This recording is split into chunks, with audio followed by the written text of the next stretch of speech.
We are going to discuss the main 3 practices in Bhakti that we focus on in our line, and the power of that process of Bhakti, and a little bit about the nature of Bhakti and the nature of the bliss experienced by Krishna in his relationship with his internal potency, Sri Radha, and how the devotees relate with the Lord in that exchange of bliss, meaning in the loving exchange of bhakti that leads to the tasting of bliss. All right? So what are the main practices of bhakti we follow? And how does the Lord taste happiness, and how do we reciprocate with the Lord in that exchange? All right? Our Srila Gurudev, Srila Bhaktivedanta Narayan Goswami Maharaj spoke about this topic often, and he said that the main 3 limbs of devotion we practice are hearing about Krishna, performing kirtan, and performing meditation on his name, form, qualities, and pastimes, and performing service, pada sevanam. But the first 3 are considered swarup siddha bhakti. That means by their very nature, they are eternally perfect, and they are also practiced in the transcendental world. Certain things we do are processes that we engage in this world that help us get to the spiritual world. And certain practices of bhakti are eternally perfect in their very nature. And they are practiced here, and they are also practiced upon the attainment of the spiritual world. Okay? The practice of bhakti itself is something very powerful. All right? Bhakti is not just devotion, it's actually the personality of Bhakti, the goddess of Bhakti, Bhakti Devi. And Bhakti Devi is the expansion of Sri Radha, Krishna's counter whole, the feminine counter whole of the absolute truth, Sri Krishna. So Bhakti comes from her, and Bhakti is also a personality. And she is considered to be supremely independent. All right? That means she arises of her own choice, of her own will. She is considered to be causeless. That means she is of her own nature, complete. And she arises in our life when she is pleased, when our heart becomes a fertile field where devotion for the Lord is blossoming like fragrant flowers. That's why our life, how we live our life, is important, because the way we live our life is how we invite the goddess of devotion into our heart, into that place that we prepare, like the field of our heart. For us, this temple represents that externalization of the field of the heart, where we learn to tend to the heart, because otherwise we can get very caught up in a metaphysical reality that we are not grounded in. Does it make sense? When we are deeply grounded in spirituality, then the metaphysical reality and this reality combine, and we are living in that metaphysical reality. Does that make sense?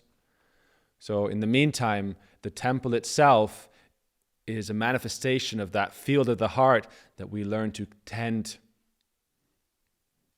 That garden of the temple becomes the garden of the heart, the service of the deity. That's why we were talking today about the importance of actually engaging our body in service.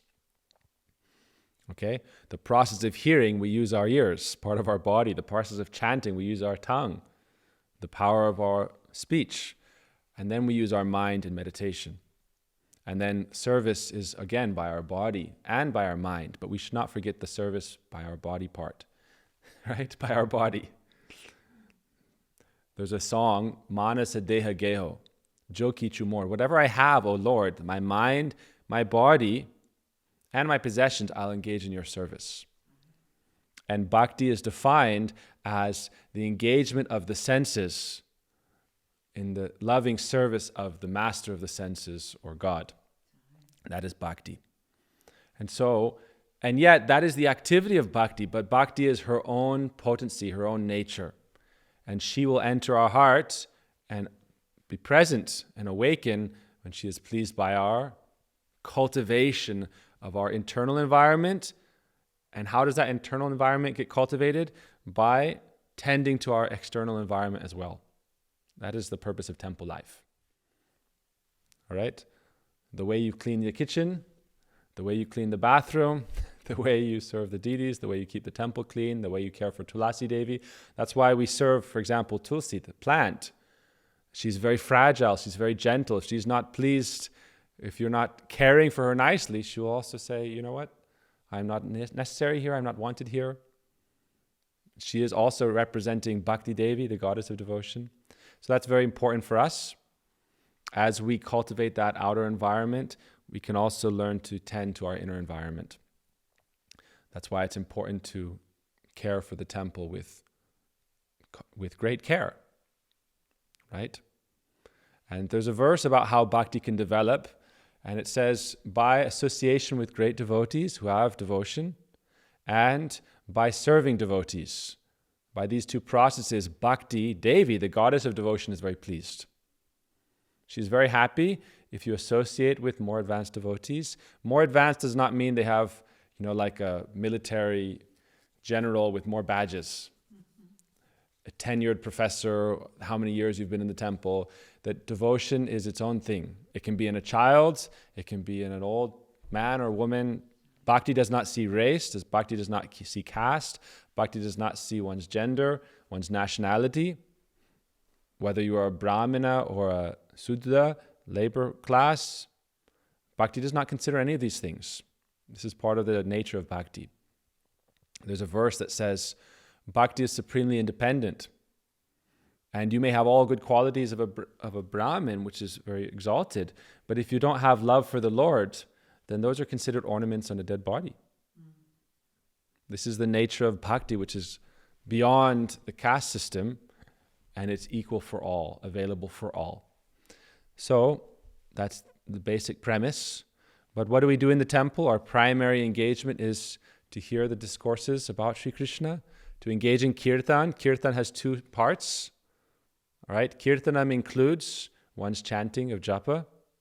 Kirtanam includes the singing, glorification in prayer, congregationally, sankirtan, and it also includes glorification through distribution of the message of the Lord, through literature, and in the line of our gurus, especially Bhaktivedanta Swami Prabhupada, distribution of books and the message. That's also considered kirtan. And then smaranam. Smaranam means meditation or remembrance. And this is a part that is often told to people that you cannot do that, you're not qualified. Or it's famous, one of the famous sayings is, work now, samadhi later. Have you heard that? Work now, meditate on the Lord later. That philosophy is not really present in our Bhagavad scripture. But there's still a process to come into real meditation. There's layers of meditation. The highest is samadhi. That means when your consciousness is so infused with the nectar of bhakti, devotion, that automatically you're continuously engaged in remembrance of the Lord's sweet pastimes, like a flow of nectar. We talked about this. The pastimes of Krishna are a waterfall of nectar, and you become immersed in that, and you're relishing nectar at every moment.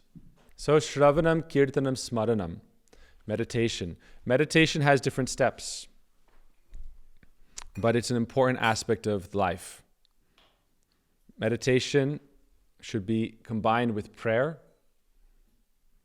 All right? We can meditate on beautiful verses, the Lord's glories and our moods, the teachings of Lord Chaitanya, verses of great devotees. The Bhagavatam is filled with prayers of devotees. Kunti Devi, Prahlad Maharaj, Ambarish Maharaj, Bali Maharaj, Dhruva Maharaj, all the way up to the Brija Gopis, Uddhava, the sages. There's so many beautiful prayers. You can read these prayers, the prayers of Gajendra. So many. Anywhere you open it, you'll find prayers. And they're very heart-touching. And by praying with these moods of Krishna's pure devotees, Krishna is pleased, seeing that we're following the great personalities in our lineage, And also those devotees, mercy comes to us. So that's a big part. That's one stage of meditation. But it's a very important aspect we should not neglect. It's often neglected. Just to be able to sit 5 minutes in the morning, 5 minutes in the evening, and genuinely pray from your heart and meditate on Krishna. And this should also be done while chanting. These three limbs are one package. We should hear about Krishna and develop anurag, attraction. And then we should perform kirtan, and we should learn to remember. We can remember the sweet pastimes, what we have heard. We can remember the teachings. But also, meditation can include our own prayers. And we can, in that way, develop a personal connection. And we can come to realize that the Lord is actually present within our heart, and He is present as the source of all life. He is present as the spirit of the universe in the form of the Brahman. He is present as Paramatma, the super soul within every heart. And He is also present as Bhagavan, the transcendent Lord in His own realm. So by meditation and prayer, that interior life is developed. And it's very important. Because otherwise, we can always remain engaged in outward activities. But ultimately, the mind is higher than the body. And the mind is more closely connected to the self. Okay? If we're only using our body, we're just like a machine. But what is that manas? And so, Mahaprabhu especially recommended engaging your mind. Tishtan braje tat anuragi jananugami kalam nayed akilam iti upadeshasaram. He said, the essence of advice is the nama rupa charitari sukirtananu smrityo kremena rasana manasini yojaha. So we should engage our tongue and our sense of hearing, but then also we should engage our mind. And in what should we engage our mind? Nama, Krishna's beautiful names. So even in meditation, to sit and meditate on Krishna's names. Why? Krishna's names are the sweetest of the sweet and the most auspicious of all auspicious things. Because of the jaundice of ignorance, we do not have attraction to chanting the names. But as we do the process of hearing, helps us develop taste for chanting. And chanting helps us develop the natural stage of meditation. So these three limbs go together. Otherwise, we may chant, but without taste, then it remains dry and brittle. But when we hear the sweet pastimes of Krishna, there's a potency there, and it develops our natural attraction. All right? So those three processes are very important. There are stages of meditation. One stage of meditation is to remember Krishna's pastime places in Vrindavan. That's why we often either are recommended to go to Vrindavan, to visit these places, or to hear about them, to see their images, or even during kirtan we can remember these places, or we sing songs about these places. And in our mind, it's said even by your mind you can bathe in Jamuna and be purified and develop love of God. And you get full benefit. Especially this is recommended in this age. Any activity you do your mind that is spiritual, you get the benefit for in this age. Even in previous ages, an example is given. When Krishna appeared in the jail of Kamsa, his parents, Devaki and Vasudev, were imprisoned. They had no opportunity to give in charity. But yet Vasudeva, in his mind, he gave hundreds of thousands of cows in charity. He gave wealth to all the brahmanas. He gave charity to everyone. And he received the benefit for that. So this is a great benediction to us. It shows you the power of God's mercy ultimately. That you don't even have to spend the money or spend the time to do the activity. You simply have to desire relationship with God and have love for God and simply have that intention, that mood. It's such a great benediction. And yet, alas, in this age, as we were discussing last night in the beginning of the Bhagavatam, this is our unfortunate situation. That we are short-lived, we are quarrelsome, we are lazy. It's hard for us to focus. Therefore, Arjuna said the mind is very restless. But that's why I recommend to people, even try a little bit. All right? Just to practice this. That's why also a big part of our ashram here is we focus on the practice and the experience. And a primary way to do that is through the meditation. That's why we're in this beautiful enclosed area, the field of the heart, manifested outwardly, so we can learn to go inward also. We can sit and meditate and think, oh Krishna, today I'm offering you these garlands, today I'm offering you this preparation, today I'm going to Govardhan and offering obeisance and circumambulating Govardhan, today I'm bathing in the river Jamuna. And simply by doing this in the mind, simply by going there and to Jamuna Devi offering arti, lamps, incense, flowers, you're establishing a relationship. You understand? That's why the power of the mind is so great. So this is an important element of bhakti. And now we'll talk about how we taste bliss. It said that the living entity themselves, their nature is consciousness, eternal existence, and bliss. That is our essential nature as a living being. Not even as a human being, as a particle of life itself, as a particle of divine consciousness, part and parcel with Krishna. Mamai Vangso, Krishna's part and parcel. So our nature is that we exist. In the beginning, second chapter of Gita, Krishna says we exist eternally. Never was there a time when we did not exist, in the past nor in the future. So we exist. We are Sat, existence. Chitta, we are consciousness. And Ananda, we have some minute quality of bliss within us, in our nature. Okay? And Krishna, his nature is also bliss. We read this morning. Krishna's nature is bliss, Ananda. And actually it's that Ananda that everyone is seeking. It's that bliss that we're all seeking. We exist. We're not seeking existence. We have it inevitably. We can't get rid of it, right? We have consciousness. We can't get rid of it. We can try to go into deep sleep and forget everything. And Krishna can bless us with that. He says in the Gita, I am also forgetfulness. That's also his mercy, to forget. Why? Life can be so full of misery that we must forget at some point. But it's not our nature. In a positive state, we don't want to forget. We don't want to lose ourselves. We don't want to cease existence. We don't want spiritual suicide. But we do want Ananda. We want bliss. Now the question is how to be blissful. The age-old question. You can go to the library or go to the bookstore and find many books about telling you how to be happy. All right? And you can pay thousands and thousands of dollars for people to tell you how to be happy. And there's different avenues towards that happiness. But what is the process of bhakti? What is the process that we practice here?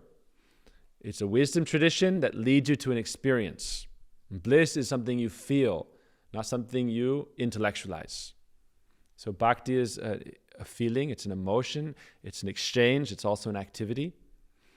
But bliss itself, in the path of bhakti, is about realizing your relationship with Krishna, with God. And then the actual function of that relationship is blissful. Does that make sense? So there are different spiritual paths. If you're following yoga path without devotion, without bhakti, then that bliss within you that's part of your nature can lead you up to a certain stage called Brahmananda. The bliss of merging with the absolute and forgetting yourself and kind of identifying with the supreme whole. However, that bliss is described to be like, a drop in the ocean of bliss that is compared to the actual realization of your relationship with Krishna. Why? Because the bliss of Brahmananda, it's just yourself. It's not magnified by an actual relationship with Krishna, which is actually what people are looking for. People are not looking to just, merge with the soil, merge with the trees, merge with the sky, merge with the sun. Some people may be, but if you look at even insects and animals, what are they looking for? Relationship. They're forming relationships. They're existing in community. And they have relationships. They have loving partners. They have children.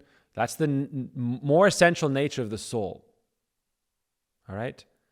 The essential nature of bliss or happiness is that it is in relationship or exchange. There's gratification of the senses. That's called Jadananda. The happiness of eating ice cream alone. Right? Then there's the happiness of buying ice cream for your child and eating it with your child. Which one is more blissful? I've eaten ice cream alone. I've eaten ice cream with friends. Eating ice cream with friends is better. Right? We have our Vaikana Swami, Srila Prabhupada disciple, and he loves to cook for the devotees and to cook for Krishna. But Krishna says, I don't like to eat alone. All right? Anytime you offer to Krishna, he shares it with everybody.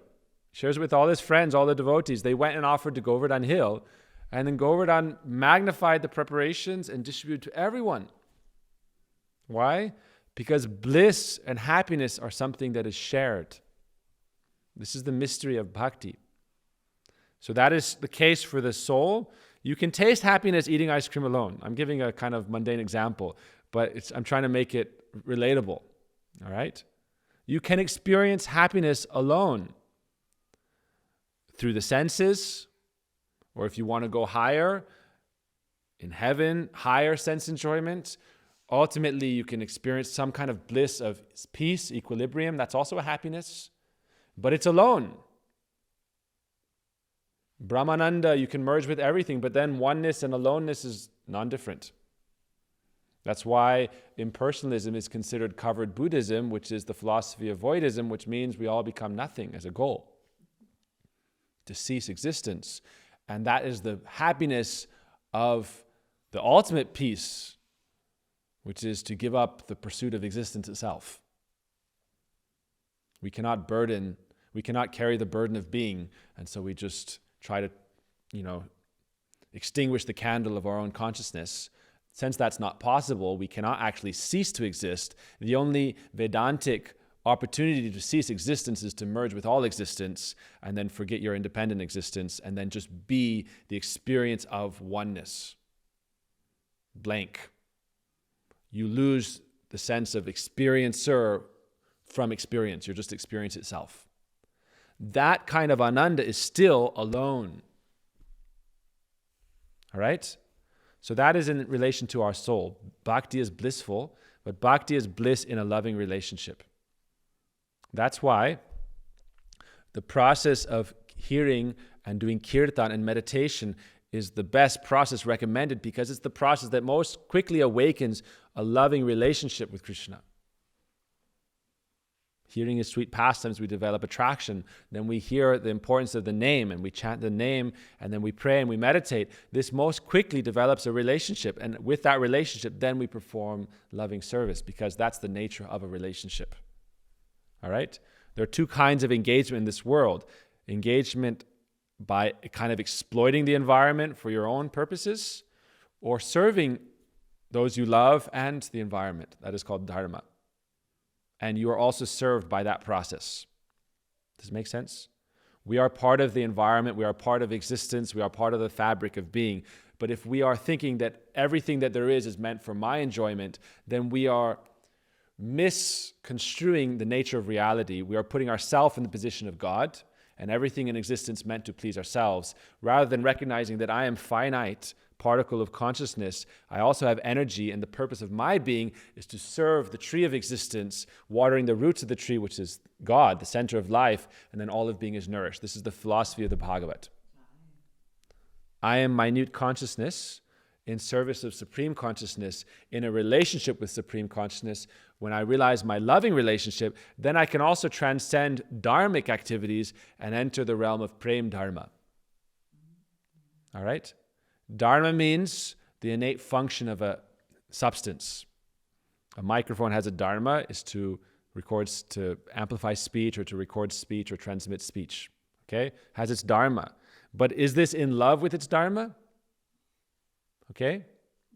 So now I'm explaining why service is important, but why hearing and kirtan and meditation and prayer helps your service become blissful. It helps you go from Dharma to Prema Dharma. All right? A house has a function to provide shelter. A home has a quality, which is a place where the heart is, where there is love. All right? So Dharma is like a house. Prema Dharma is a home. Does that make sense? Yes? All right? So the nature of the soul is that it's not just seeking duty. Many people read the Bhagavad Gita and come away with the conclusion that the purpose is duty. Do your duty. Karmanyevadikaraste. You have the right to work. Do your work. And in the West, we always think not always, but a lot of times we think the purpose of life is career, is status, is position, is work. But that's an unbalanced perspective of life. Actually, what we are looking for is relationship first. And I'll tell you, the reality is a lot of people, the purpose of career, like if you're in a kind of masculine mentality, right? I need good position, I need good salary, I need good career. Why? Because then I can attract a good mate, a good partner. Why? Because I'm actually looking for a relationship of love. And I think that I need this, I need this, I need this to be loved. So we are looking for love and relationship as the nature of our soul. What we don't understand is that sharing beautiful things, sharing pleasing things gives some happiness. With our children, with our partners, there's happiness in that, right? Happiness, eating ice cream together is better than alone. But that bliss and that exchange is still temporary, and it cannot give yayatma suprasiddhiti, full satisfaction. All right? Because it's not the Dharma of the soul. It's not the innate nature of the soul, and it's not Prem Dharma, the loving reality of the soul in relation with God. It's all part of the temporary duality of material life. Happiness and distress, gain and loss, victory and defeat. This is all material duality, heat and cold, winter and summer. All right? But when we establish our relationship with Krishna directly, with God directly, then we understand that the nature of consciousness, the finite particle of consciousness, is to be in a loving relationship with the Supreme Consciousness, or the Super Soul, or the Lord of the Heart, or the personality of Godhead. And that kind of happiness is a happiness that is beyond our experience. That's why we're trying to enter into that experience. We cannot actually understand it unless you experience it. But it's hinted at in the scriptures. The hint is given that when you start to taste the nectar of real bhakti, you completely lose sense of concern for the external environment, how you're perceived. Jatanuraga jita chitta uchai hasautatharoti gayati unmada lokabhaya. Prahlad Maharaj says, it said Prahlad Maharaj, when he was even a young boy, he had so much bliss in his relationship with God, he would laugh, he would cry, he would weep. Chaitanya Mahaprabhu describes the same thing. Tears of joy. The heart overflows with love and with sweetness of relationship with Krishna. Why? Krishna is the most beautiful. And when it's described to be like iron to a magnet, the soul to God. And so when the rust of aversion to Krishna is removed through the process of bhakti, then your natural attraction for Krishna awakens. And then that Prem Dharma manifests.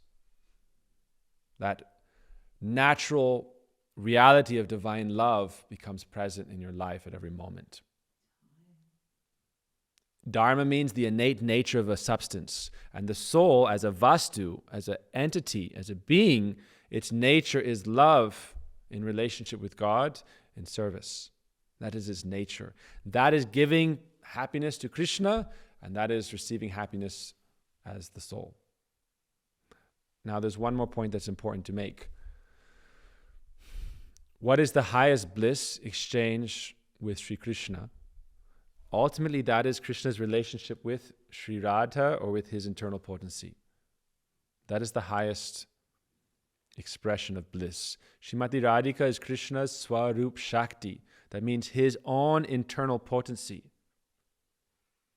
She is not different from himself, but she is also, for their loving exchange, she appears in her own form from his own internal potency. This is described in Chaitanya Charitamrita. It's an important verse. Radha Krishna pranaya vikritir ladini shakti rasmad. Ekatmana bhuvi pura. That they are one, but they appear in two forms to experience love with each other. So Srimati Radhika is Krishna's internal potency, Swarup Shakti. And Krishna, how does he relish bliss? Krishna is described in scripture as Atmaram Aptakam. You know what that means, Mangala? Atmaram means he is self-satisfied, blissful. He is always in the bliss of his own being, and he is Aptakam, self-satisfied. But how so? Vrindavan Purush shaking his head. Srila Gurudev said, when Krishna plays on his flute, he calls all the gopis to the forests to dance. And the gopis come not to please themselves. The gopis are not interested in pleasing themselves. That is also the nature of devotees. Bhakti is not for itself. It's for Krishna's happiness. So Bhakti Devi, the goddess of devotion, will appear in your heart when she sees that you as the soul have realized your real nature, to offer your energy and to try to give happiness to Krishna, to try to please, to try to offer your bliss to his infinite bliss. And then he is also in that exchange. So your alone happiness is so insignificant, but you imagine Krishna's infinite bliss. And in your relationship with him, you're connected to that. It's described in Jaiva Dharma, Bhaktivinoda Thakur. What's it described?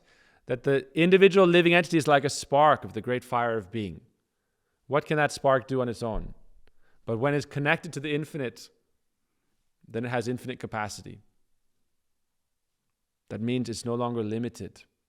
And so when we are connected to Krishna, our experience of bliss is beyond our comprehension, in our limited understanding. So Srimati Radhika is Krishna's pleasure potency. Ladini Shakti Rasmad. This is what is ultimately giving bliss to Krishna. She is the Ananda potency. And the living entity, therefore, in our tradition, aspires ultimately to be under her guidance, to serve Krishna under her. And ultimately also many are aspiring to serve her directly and that way relate with Krishna, because she is the ultimate Ananda potency of divine bliss. That is coming from Sri Radha, and Krishna is always in that exchange of love with Srimati Radhika. This is described in Brahma Samhita. There's a beautiful verse. Ananda chinmaya rasa pratibhavita bista birya eva nija rupataya kalabhir goloka eva nivasatya kilatma bhuto govindam adi purusham tamaham bhajami. I worship that Govinda who is always in beautiful pastimes of love in Vrindavan with his internal potency Shri Radha. Ananda chinmaya rasa. That means that bliss potency, which is of the nature of rasa, which means a relationship of love, which has its qualities of hasya, to laugh, to weep, karuna, to feel great love in the form of mercy, in the form of all these different emotions, vyabhichari bhav, sanchari bhav, all these different emotions arriving like waves in the ocean, in a relationship with Krishna. And that's why we hear his pastimes. We've been hearing also the sweet pastimes of Krishna. How sweet are these emotions of the devotees in the loving exchanges with Krishna. So that potency itself is Srimati Radhika. Ananda chinmaya rasa pratibhavitabhisthabhirya eva nija rupataya kalabi. Krishna's own internal potency manifests Srimati Radhika. It is Srimati Radhika. To understand Radha and Krishna, you have to understand that they are not separate. And if therefore those who try to separate Shri Radha from Krishna, they lose Krishna as well. All right? If you try to separate Shri Radha from Krishna, you also don't get Krishna. That's why Bhaktivinoda Thakur says, Kevala Madhav Pujai Soagyani. Those who only worship Krishna are foolish and ignorant. Radha Anadar Koro Abhimani. They neglect Shri Radha and they are very proud. They are ignorant or proud, or both, even worse. So, actually, ignorant and proud is better than knowledgeable and proud. So those who only worship Krishna and neglect Radha are ignorant or proud, or knowledgeable and proud. And it's also foolish. Because Bhaktisiddhanta Prabhupada said, if you don't understand the position of Sri Radha, and you only go towards Sri Krishna, then Krishna is Brahman, indifferent. And then he says, Nirgun, I don't have any qualities. Nirvishesh, Nirvikar. You cannot find him. It's like hide and seek. Everyone's looking for God. He's hidden. If you're playing hide and seek with God, you're not going to find him. It's not so easy. Our process of bhakti is that Krishna comes to find us, seeks. Krishna seeks us. This is actually a quality of bhakti. It's really, I'm telling you, the quality of bhakti becomes, you know that your bhakti is working when Krishna is running behind you to find you. Krishna akarshani chasa. Bhakti attracts Krishna. So we create an external environment and an internal environment that attracts bhakti to awaken in us and attracts Krishna to come. Manifest himself in his heart. Otherwise, hide and seek, where you're only looking for Krishna, but not taking shelter of Sri Radha, you'll never find Krishna. Krishna is hidden. Like Hiranyakashipu in the story of the Bhagavatam, there was a great demon who was looking for Krishna. Is he here? Is he here? He couldn't see him anywhere. And then his devotees saw him everywhere. This is the mystery of God. That the non-devotee cannot see him anywhere, and the devotee sees him everywhere. Oh yes, he's in this pillar. What do you mean he's in this pillar? The demon smashed the pillar and Krishna appeared as Narasingha. So the devotee sees God everywhere, the atheist sees God as nowhere, but he's still thinking, is he there, is he there, is he there? So even the atheist can't escape God. They're always trying to convince people God doesn't exist. God, God, God, God, God. Right? True atheist is someone who's just like, you know what, I don't even think about it. It's like someone had a bad relationship and I want to forget you. Right? But then they're always still thinking, God, God, God. So for the devotee, God is everywhere, but how do you see him in person? That is our science. And it's described, you take shelter of his potency, his internal potency, Srimati Radhika. This is the method.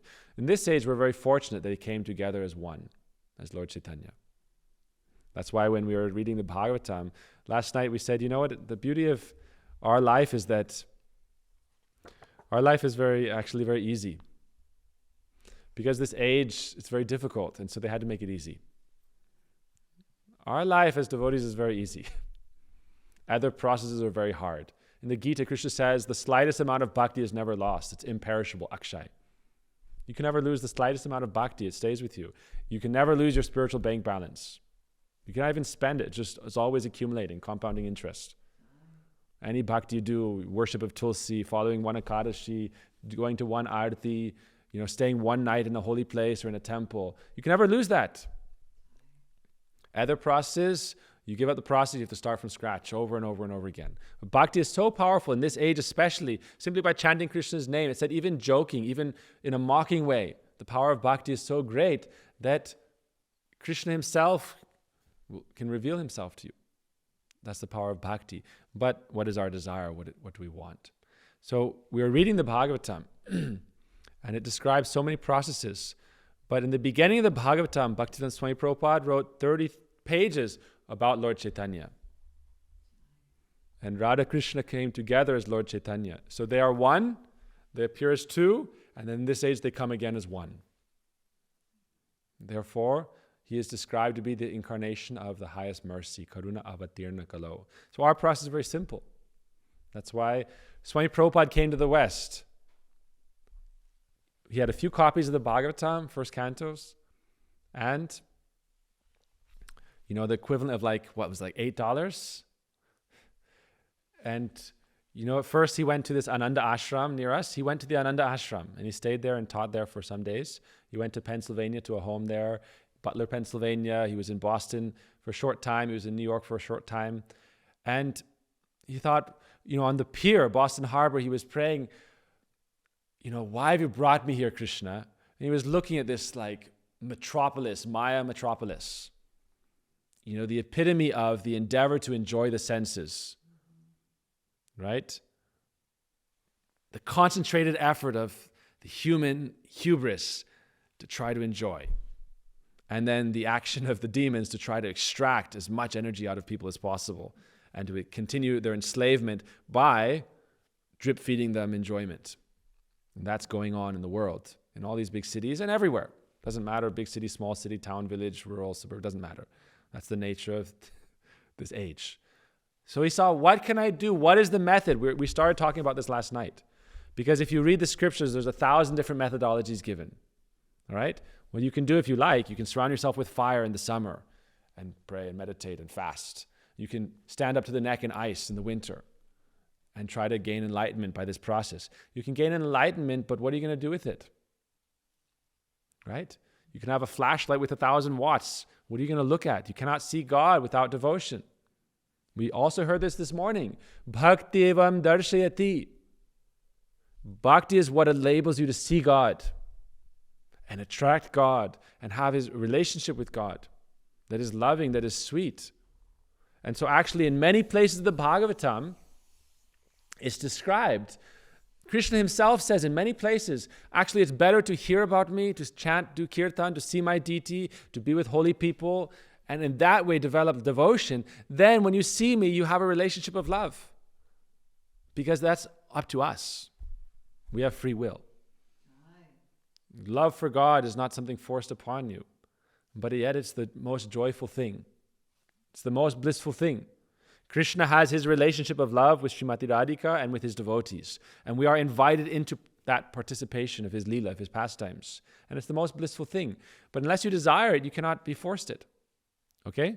So Krishna himself says in many places to Uddhava, to the gopis, to the wives of the brahmanas, as Kapila to Devahuti, he says again and again, the best method is to do kirtan, to hear about me, to remember me, to see the deity, to develop attraction through the beautiful form of my deity that is very merciful, and to do seva. That's the best method to develop your love of God. And then when you see him, he'll appear himself before you, just like Dhruva Maharaj.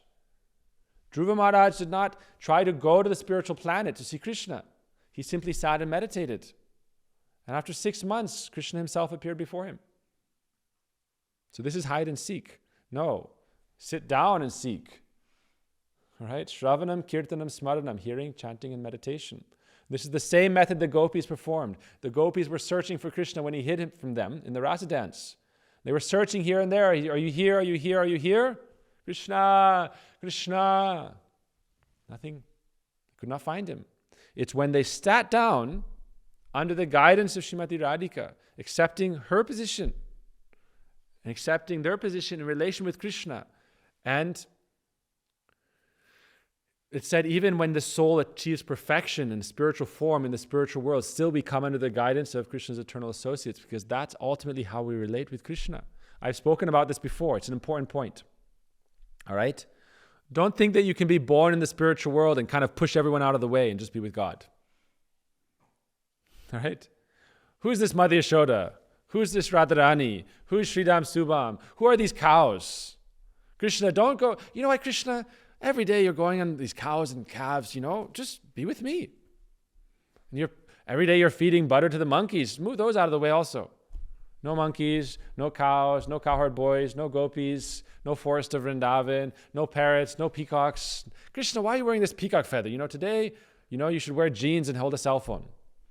In Vrindavan one time they dressed a Krishna deity. It was a big, there was a protest in Vrindavan afterwards. Banki Bihari is the most famous temple in Vrindavan. You can check this on the news. And one day they opened the curtains for Mangalarti and thousands of people were there. And Krishna was wearing Levi's, and, a blazer and a phone. No peacock feather, no flute. Why? Krishna is in the 21st century now. Right? Krishna is in his own abode, in his own Nam Rup Gunlila, his own transcendental abode, his own pastimes. Krishna is not beholden to our whims, our fancies, our dictates. So the point here I'm making is that don't think we can be born in Vrindavan. That's a fantasy. I'll be born in Vrindavan and kind of move Krishna's parents out of the way, move his friends out of the way, move Radharani, move the gopis out of the way, and it's just going to be me and Krishna forever. That's not his own highest abode.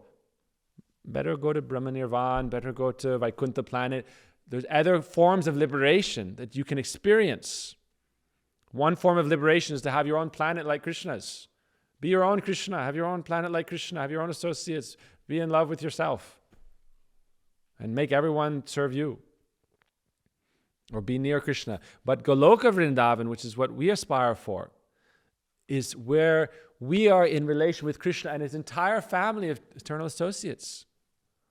And that's why this world is described to be a perverted reflection, where we're seeking those relationships. We have relationships with family, we have relationship with friends, with partners, with children. The soul likes that, it's seeking that. It wants to experience bliss in exchange, in loving exchange. But that spiritual world is the highest realm for that. So the gopis, they sat down under the shelter of Srimati Radhika, her eternal associates, and all together they prayed to Krishna.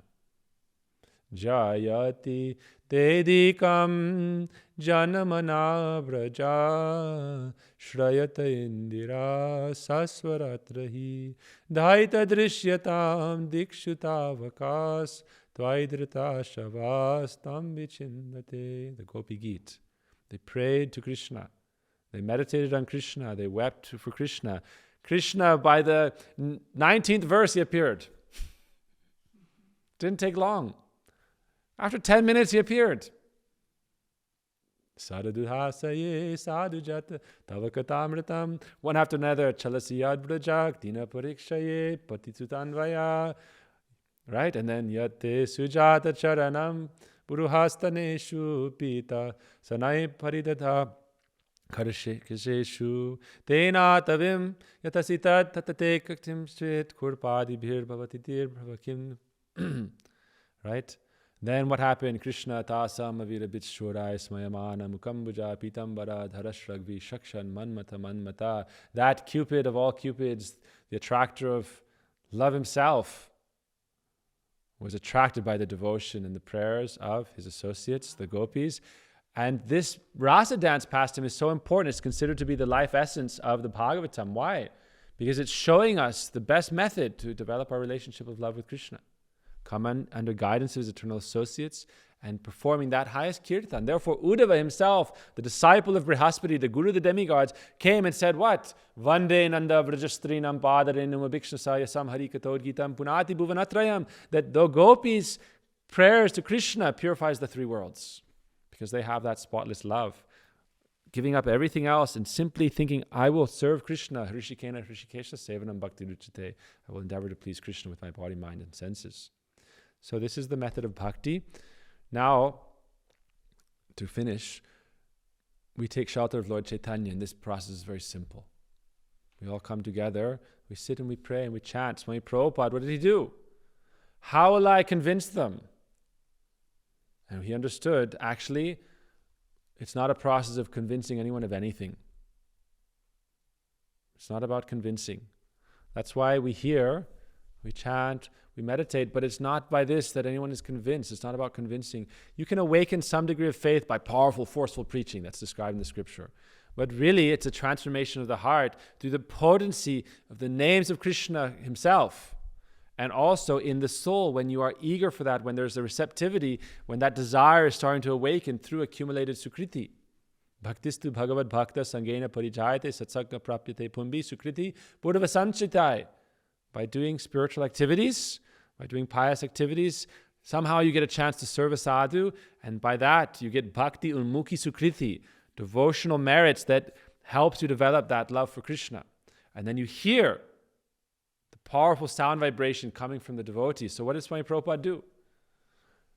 His time was going to be up in a few weeks. He had to go back to India. His visa, it's not like you get to just come and live in America. This great empire, right?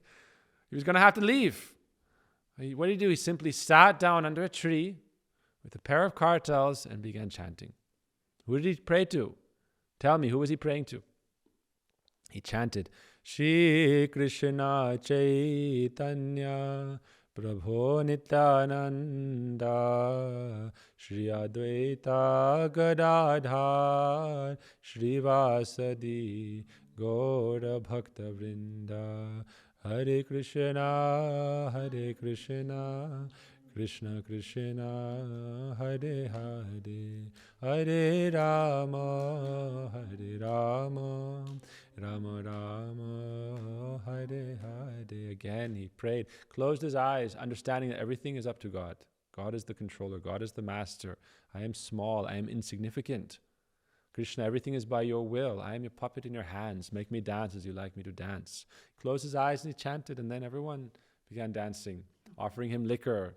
He said, drink this bliss, this ananda. Why are you trying to find happiness in alcohol, in drugs, in sex? He said, this is not. You want happiness? Then give up sex, give up alcohol, give up these things, and taste Paramananda, the supreme bliss of your relationship with Krishna. Then everything can be engaged in service. Right? But develop that relationship with Krishna. And through that method of the power of Krishna's names with faith, That's why we sang this song, Shraddhavan Jana He Shraddhavan Jan. Oh, you have faith, come together and Bholo Krishna, Bhaja Krishna, Koro Krishna Siksha, chant the names. Bhaja Krishna, develop that devotion for Krishna. Hear Krishna's teachings and then practice. Practice, practice, practice. So we'll end with that. Last night we spoke about this as well. This is not a theoretical process, it's a practical science. The science of self-realization. It's a practice. Theory will only get you so far. You must practice. So that's why we always talk here about going from, wisdom to experience through practice. We've spoken about this recently. We don't want to be third parties to truth. We want to be first-person experience of truth. That's why Krishna said in the Gita, approach someone who has an experience of the truth and learn from them. Then you can realize the truth.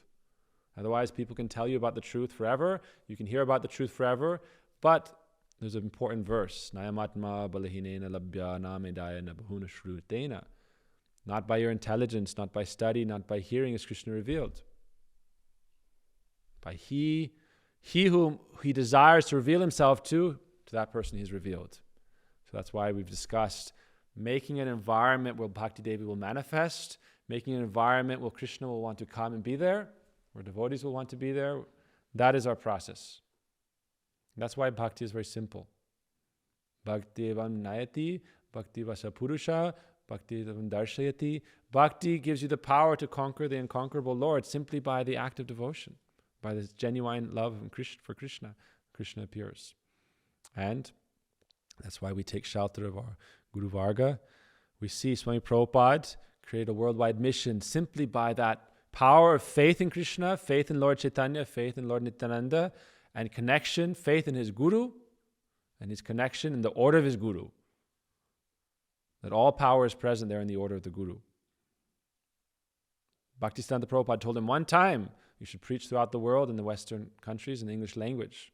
He took that in his heart, that order of his Guru, faith that Krishna is himself, Lord Chaitanya, Lord Nityananda, they're all invested in that order of my spiritual master. But yet, he didn't have pride. He understood that it's the power of Guru and the power of Krishna, and I am simply the instrument. Therefore, he sat down. That's one big distinction about our lineage. None of the Gurus have pride, that I am the doer. They all understand that it is my Guru, and it is my Guru, and it is my Guru, because it's the path of relationship. That is the path we are on. So it is not a singular process that I am alone or just me and Krishna. No, it's a relationship with Krishna's eternal spiritual family. And that's why it's very important to have a proper conception. That's why I've been talking recently again about friendship with devotees. If we really want to advance, practice developing your friendship with devotees. Because love of God is something that comes part of a process. You can develop a sense of love, but perfected, realized love is a process. But what can we have control over? We can develop friendship with devotees. We can have respect for devotees. And that is an essential part of the process. As we mature from beginner level devotees to mature devotees, we develop deeper friendships. So you can gauge your advancement in devotion if you see, I have friendship with devotees. I've spoken about that a lot. It's important, not just for community life, for your spiritual advancement in devotion. And what is our relationship, our friendship based on? Developing our love for Krishna, our relationship with Krishna and with his family member, with our Guru Varga, with all devotees. This is our process. Krishna, Prema, and then Maitri, love for devotees, affection for devotees, friendship with devotees. That is our practice. You may chant and hear and remember all day and night. But without friendship with devotees, you're missing the point. What are you hearing about? Krishna's devotees. What are you chanting? The names of Krishna with his devotees. Hare Krishna, Krishna is not alone. We chant the Maha Mantra. It's this mantra for deliverance in this age. But Hare means Sri Radha and all the gopis. And if you're in a different rasa, Sakya rasa, means all Krishna's associates. Krishna chants on a mala, each group leader of all his cows. This group leader, that group leader. So you're chanting on mala, chanting the names of Krishna and all his associates. So if you're not hearing and doing kirtan and remembering Krishna and his associates, you're missing the point. Right? That's what we say, you couldn't hit the side of a barn door. Right? Hearing, chanting, remembering, hearing, chanting, remembering, hearing, chanting, remember. But hearing, chanting, remembering the names, form, qualities, and pastimes of Krishna with his associates, with his devotees. So therefore we develop friendship with Krishna's devotees, develop friendship with our spiritual master, Vaishnavas. As you develop that intimacy, Rupa Goswami says, Vishrambena Guru Seva. Try to develop intimate friendship with your spiritual master and with the devotees. Because they have love for Krishna, especially more advanced devotees. And by friendship with them, that devotion will rub off on you. So that is our essential process. Friendship is a big part of it. Especially here, our ashram is called Bhakta Bandhav in Sanskrit, which means our guru is a dearmost friend to all devotees. And we are trying to practice that as a sadhana. Not as a chore, not as something we're supposed to do, be nice to people. No. It's our practice to develop devotion to Krishna. It's part and parcel of who we are as our identity. And if we forget that in some glorified missionary thing, being a friend to people is not our service. Being our service is to establish, conquer the world with this worldwide mission. Swami Prabhupada said, boil the milk. Right? It was in the early 70s. He said, now boil the milk. What does that mean? Advance in bhakti. What does it mean to advance in bhakti? To me, a madhyam or intermediate devotee means love for Krishna. Second, friendship with devotees. Then mercy and compassion. Then avoid a bad association. Those 4 things are there. Love for Krishna, friendship with devotees, mercy to those who are innocent, who are seeking, and avoiding negative association. That is the sign of our advancement. So we are taking shelter of this process. And Lord Chaitanya is so merciful that in this age, if you want to take anything away from this, just think, how can I develop relationship with Krishna's devotees? That is what we're looking for. We are not trying to run away. We're trying to run towards and develop some bandha relationship. Everything is dependent on that. And with that aim, we are hearing, we are chanting, we are meditating, we are doing service, develop our sambandha, our relationship. All right, thank you for your time. Hare Krishna. Vanchakalpatarubhasya kripa sindhuve vacha patitanang pavanebhyo vaishnavebhyo namo namaha. Hare